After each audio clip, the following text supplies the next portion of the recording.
다사다난했던 2023년도가 이렇게 마무리가 됩니다. 올해는 주일하고 겹쳐서 조금 일찍 이렇게 송구영신 예배를 드립니다. 물론 송년 예배도 되겠고 또 한 해를 바라보면서 우리가 드리는 예배도 됩니다. 2024년도에는 정말로 교회적으로도 변화가 좀 왔으면 좋겠다, 그런 생각이 됩니다. 코로나 3년의 세월이 우리에게는 굉장히 뼈아픈 것 같아요. 저도 한 번도 경험해 보지 못했던 일들이고요. 옛날에 유럽에서 흑사병이 온 세상을 덮었을 때 사람들이 살겠다고 전부 다 도망을 갔습니다.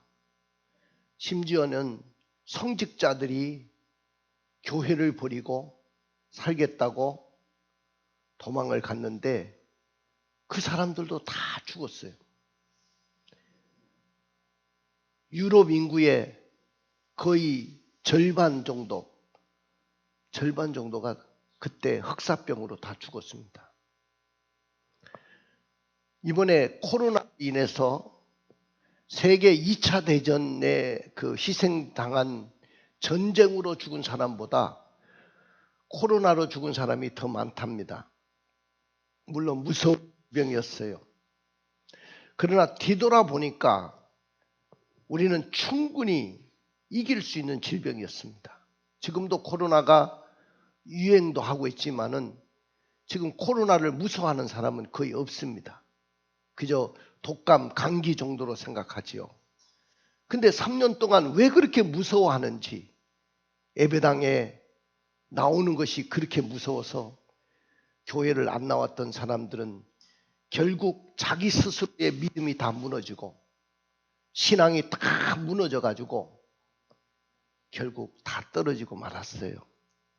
그렇다면 우리는 2024년도에는 정말로 우리는 놀라운 부흥의 역사를 다시 일으켜야 될 줄로 믿습니다.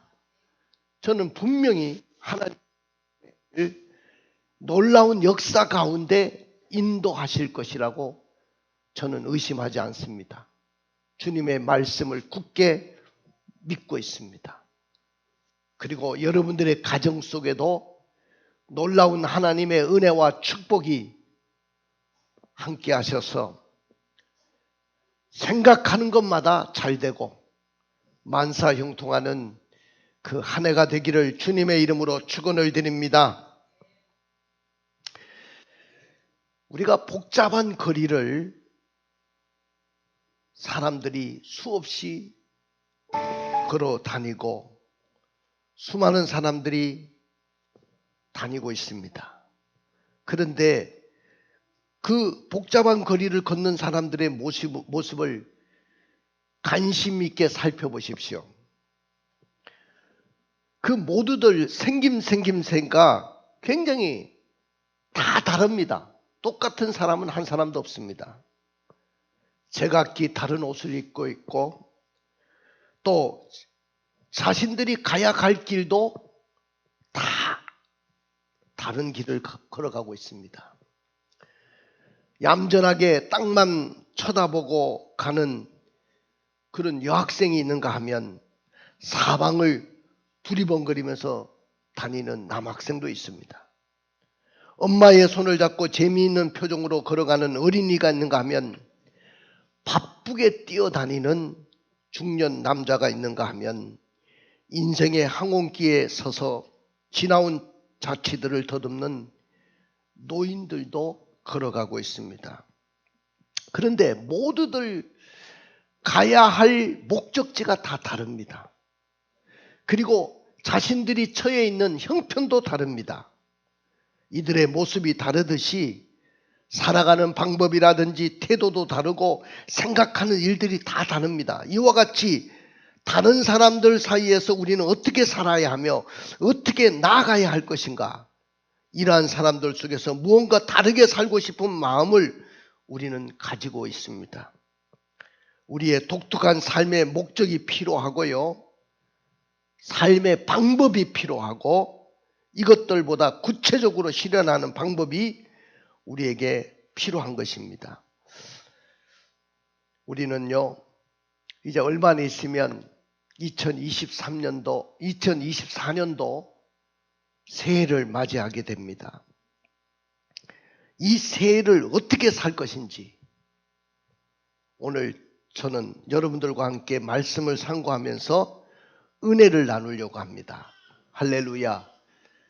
2024년도를 여러분들이 어떻게 살아내야 될까요? 첫째는 하나님께 영광을 돌리면서 살아가야 될 줄로 믿습니다. 여러분들 2024년도는 하나님께 영광 돌리며 사십시오. 하나님 앞에 영광 돌리는 해가 되시기를 바랍니다. 할렐루야. 여러분들 종교개혁자들이 그 종교개혁을 일으킬 때 중세시대 때 슬로건이 있었습니다. 그 슬로건이 뭐냐 하면은 솔라 데오 글로리아라는 그 슬로건을 내걸었는데 이 말을 번역을 하면 오직 하나님의 영광을 위하여, 오직 하나님의 영광을 위하여 이런 슬로건을 내걸고 종교개혁을 일으켰어요. 자, 우리 고린도전서 10장 31절을 읽어볼까요? 고린도전서 10장 31절. 그런즉 너희가 먹든지 마시든지 무엇을 하든지 다 하나님의 영광을 위하여 하라. 예, 그런즉 너희가 먹든지 마시든지 무엇을 하든지 다 하나님의 영광을 위해서 해라. 그렇게 말씀했어요. 우리가 이 땅에 사는 삶이 다 하나님의 영광을 위해서 사는 거예요. 여러분들이 사업하는 목적도 하나님의 영광을 위해서 해야 될 줄로 믿습니다. 직장인들이 직장 생활하는 것도 먹고 살기 위해서 돈을 벌기 위해서 하는 것보다는 물론 그것도 이유가 됩니다만은 하나님의 영광을 위해서 내가 이 사회에서 직장 생활한다. 이런 마음을 갖는 거하고는 완전히 차원이 다르죠.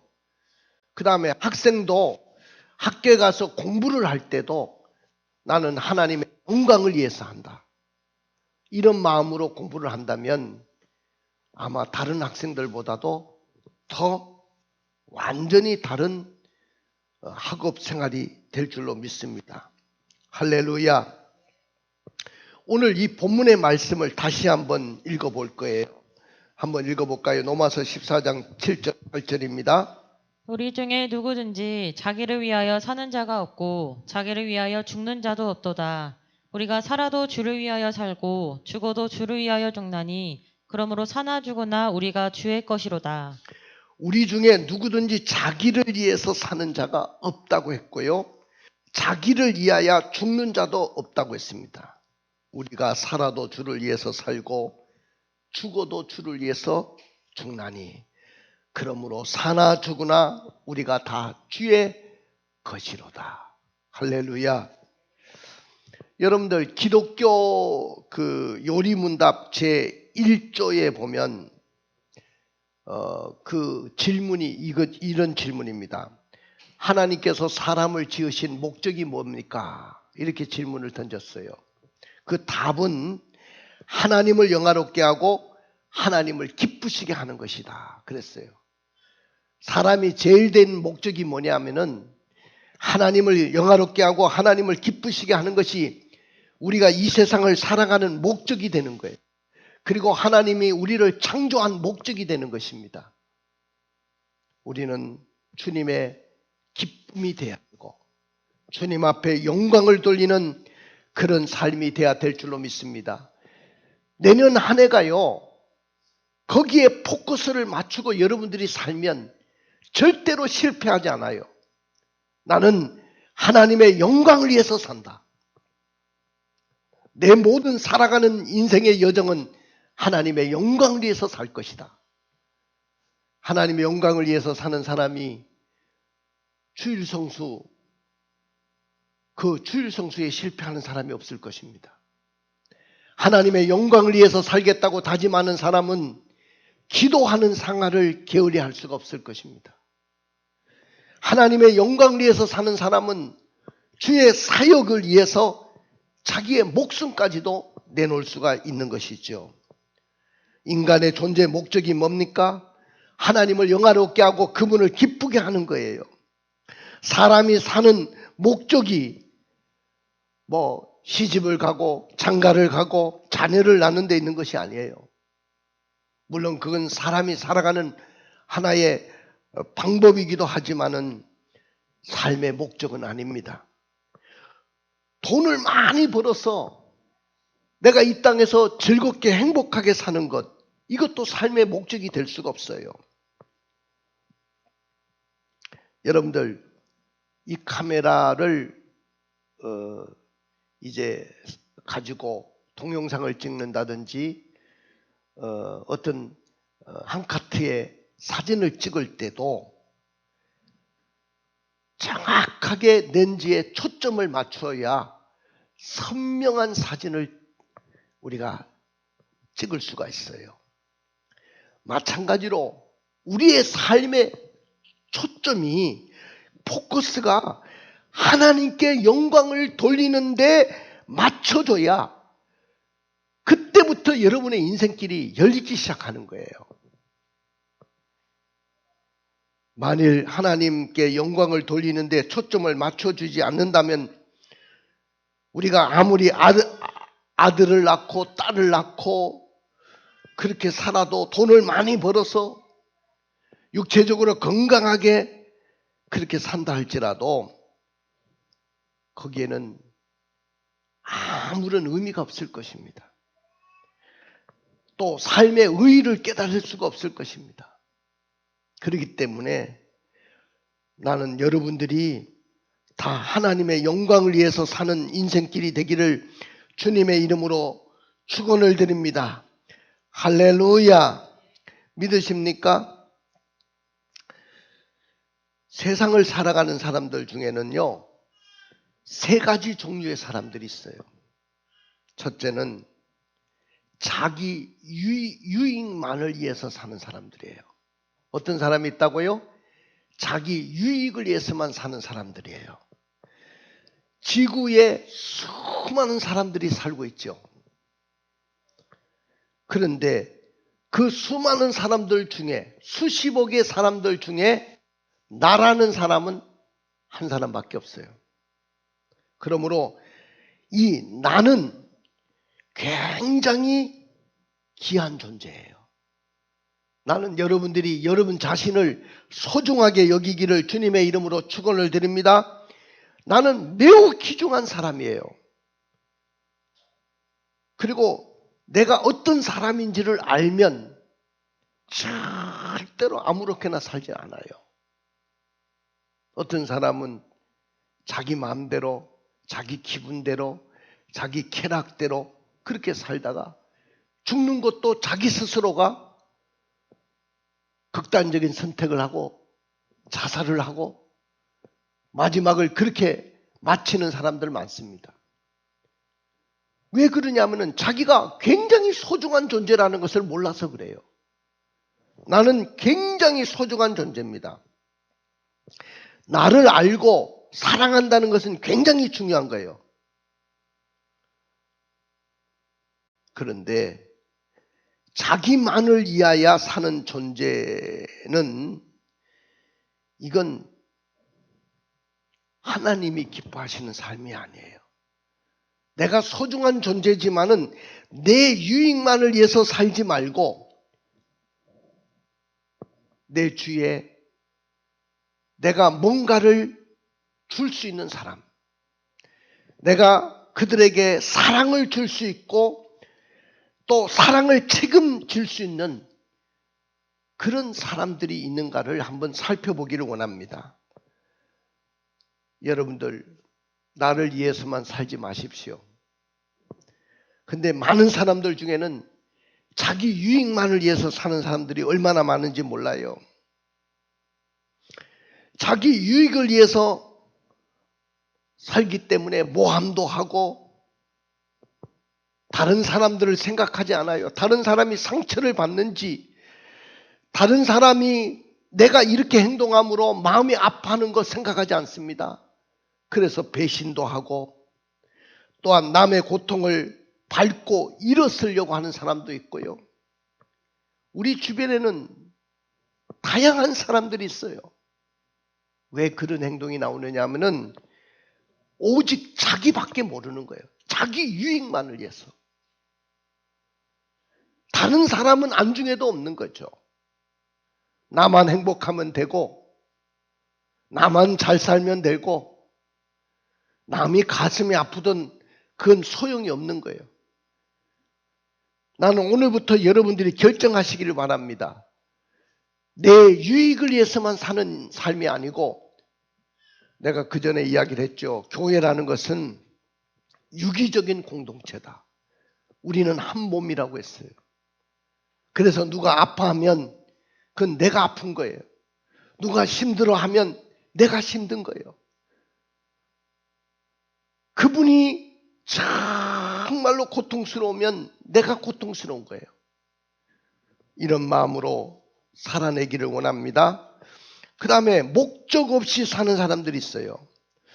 사람이 이 땅에 태어나면서 다 목적을 가지고 살아갑니다. 자, 여러분들 거리를 걸을 때도 목적을 가지고 걷는 거예요. 여러분들 내가 학교를 갈 때도, 학생이 학교를 가는데도 목적을 가지고 학교를 갑니다. 시장을 갈 때도 내가 목적을 가지고 시장을 가는 거예요. 여러분들 거리에 나가면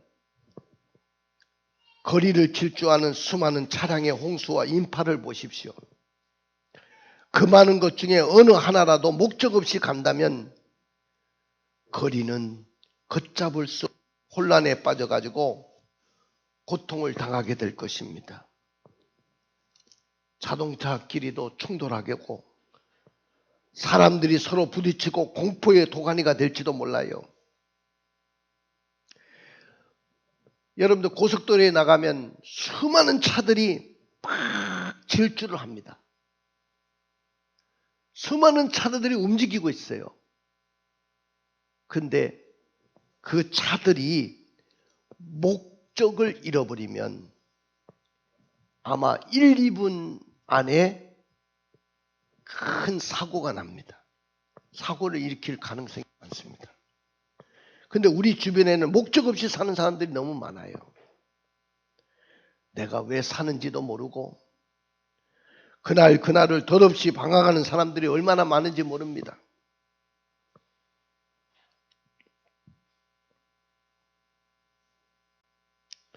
사람들이요, 그 등산을 가잖아요. 지금 같이 겨울 이런 날에, 날씨가 좋지 않는 날에 등산을 가면 환상방황이라는 것을 제일 무서워한답니다. 환상방황.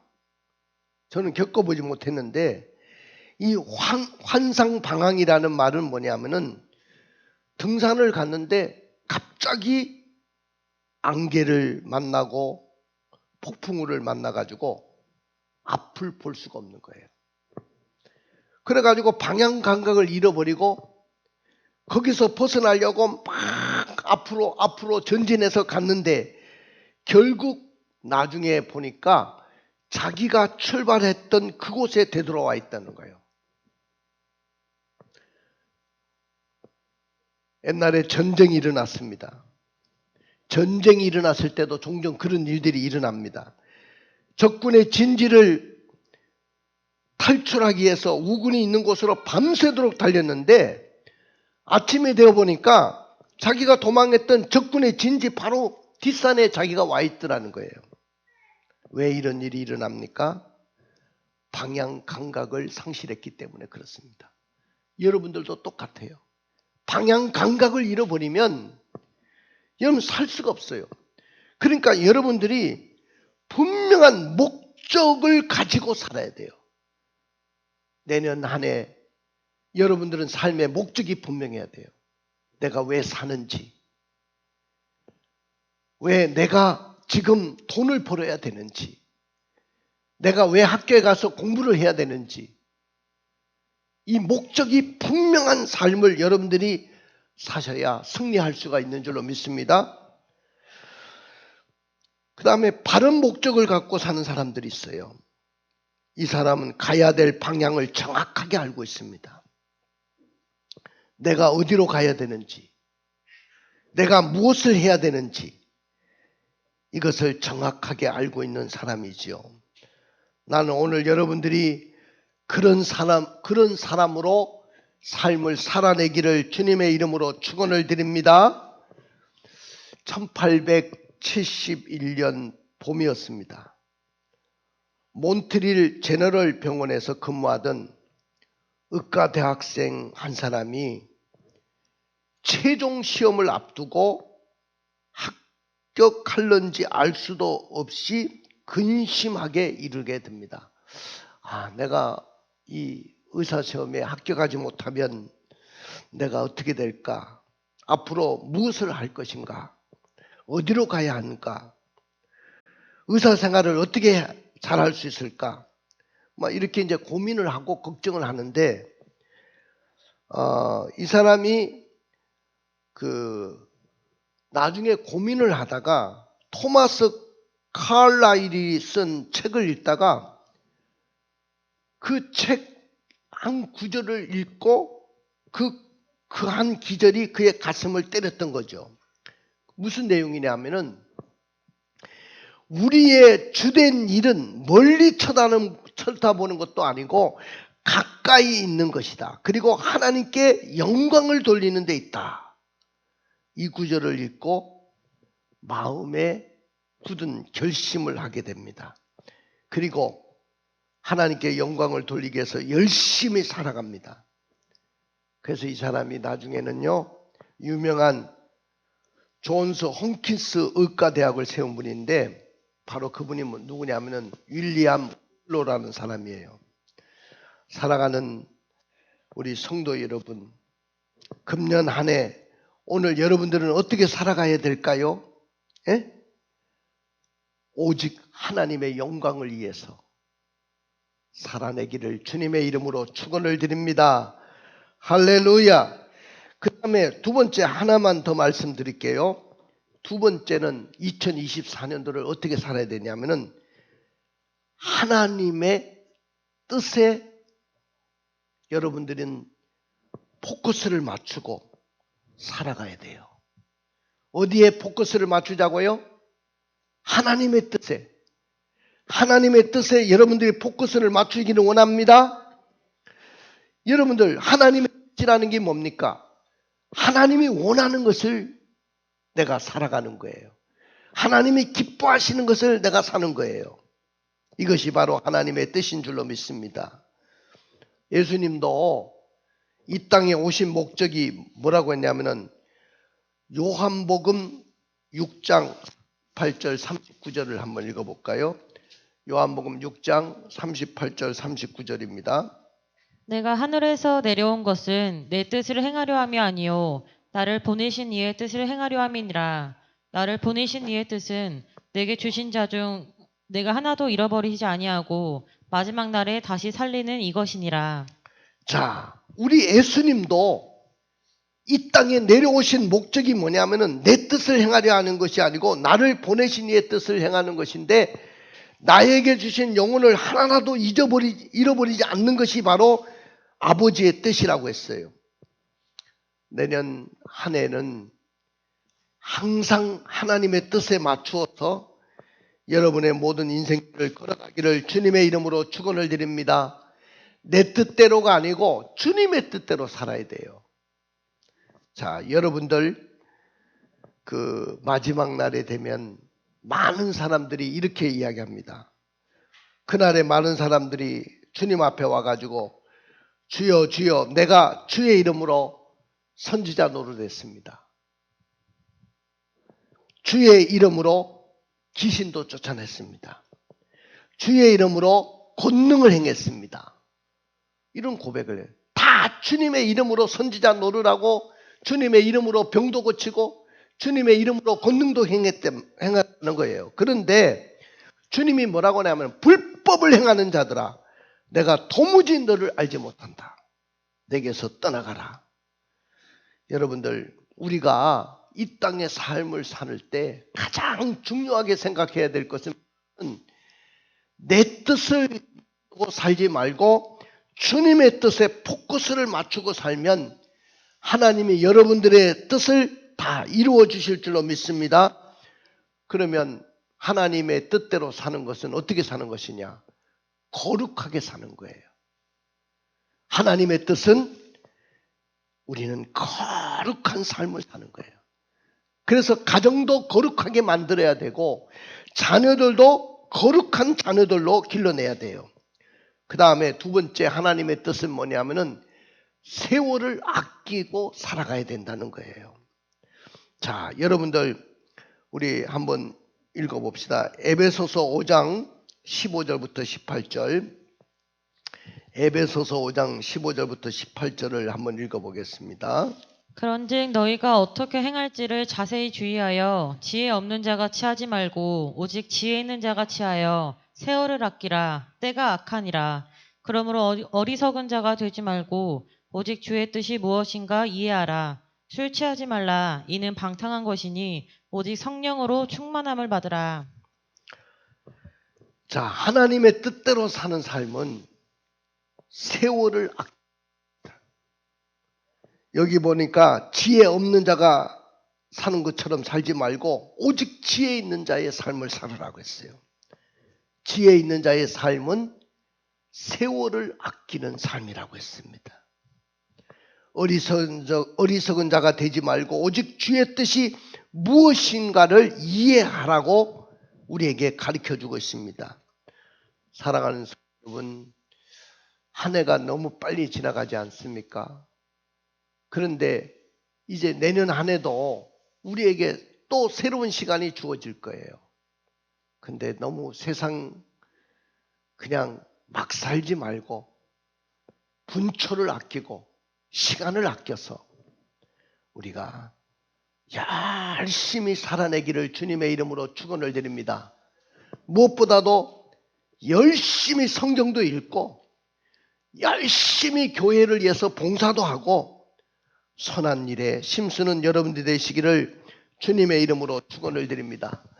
마지막 하나님의 뜻은 뭐냐면은 성령 충만한 삶을 사는 거예요.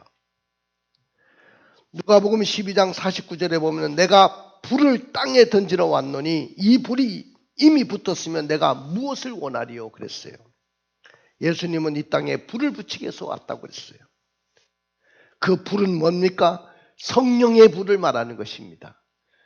우리 교회가 성령의 불이 붙기를 주님의 이름으로 축원을 드립니다. 성령의 불이 붙어야 전도의 불도 붙고 기도의 불도 붙고 모임의 불도 붙고 정말로 이 세상을 우리가 살려낼 수가 있는 것이죠. 내년에 우리 교회 표는 세상을 다스리는 교회입니다. 우리가 세상을 통치하고 다스리는 교회가 되려고 하면 내가 먼저 성령의 충만함을 받아야 돼요. 내가 성령 충만하지 않고는 절대로 우리가 세상을 향해서 나갈 수가 없습니다.